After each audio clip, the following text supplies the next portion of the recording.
এই যে এতগুলো বছর বাংলাদেশ, প্রায় ৫৫-৫৬ বছর একটার পর একটা স্বৈরতন্ত্রই তো আসছে, ফ্যাসিবাদী আসছে, পরিপূর্ণ গণতন্ত্র তো আমরা কখনো পাইনি। আমি এমন আইন করতে চাই, এমন ব্যবস্থা করতে চাই যেন আবারও স্বৈরতন্ত্র ফ্যাসিবাদ ফিরে আসতে না পারি। কিভাবে হবে? আইন বানালে হবে? সবচেয়ে ভালো আইন লিখে দেন, এক রাতে হঠাৎ করে সে গভীর রাত্রে সামরিক বাহিনীর লোকজন গিয়ে উর্দি পরে বন্দুকের মাথায় আপনার প্রধানমন্ত্রী প্রেসিডেন্টকে বন্দি করে বলল বিসমিল্লাহির রহমানির রহিম, আজ থেকে দেশে সামরিক শাসন জারি করা হলো। তখন কি করবেন? কোনো আইন তো আটকাতে পারবে না। সেই আইন আটকাবার জন্য সেইটা দরকার ছিল যাতে সামগ্রিক রাজনৈতিক প্রক্রিয়া এমন একটা জায়গায় পৌঁছে, যেরকম ধরেন আমি যদি বলি আমেরিকার কোনো মানুষ যদি বলে, এখানে এরকম হয়েছিল, প্রেস ক্লাবে দুইজন আমেরিকান সাংবাদিক এসছেন, তখন এরশাদের আন্দোলন চলছে, সবাই বলে কি ব্যাপার তোমরা মার্শাল্লাহ সামরিক আইন এগুলোর বিরুদ্ধে একটা কথা বলো। তো সাংবাদিকরা বলছে আচ্ছা আমেরিকাতে যদি মার্শাল্লাহ হয় তাহলে কিরকম হবে?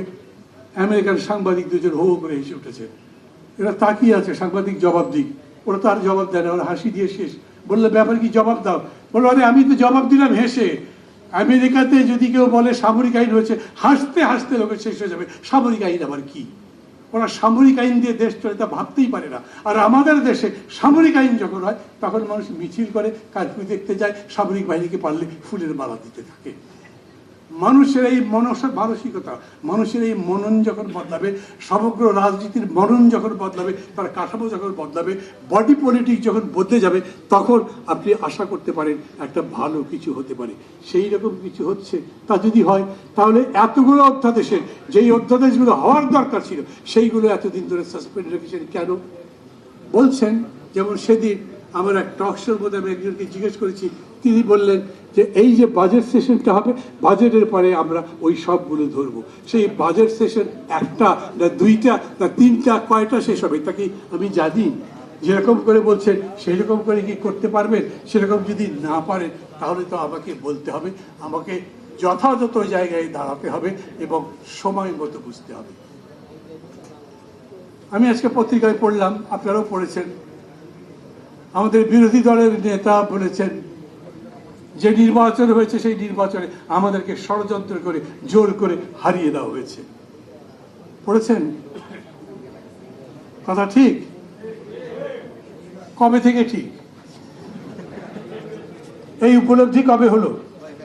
যেদিন ভোটের রায় ঘোষণা করা হয়েছিল সেদিন বুঝতে পারেন যে এই বুঝতে 4 মাস লেগে গেল। তাহলে আরো কি কি জিনিস বোঝেননি যে আরো 4-44 মাস লাগবে?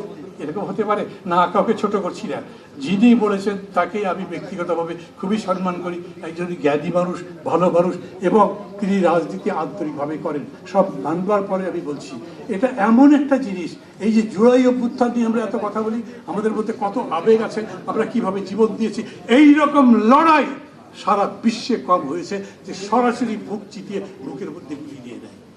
দেখান এই উপমহাদেশের মধ্যে, দেখান পৃথিবীর মধ্যে কটা দেখাতে পারবেন?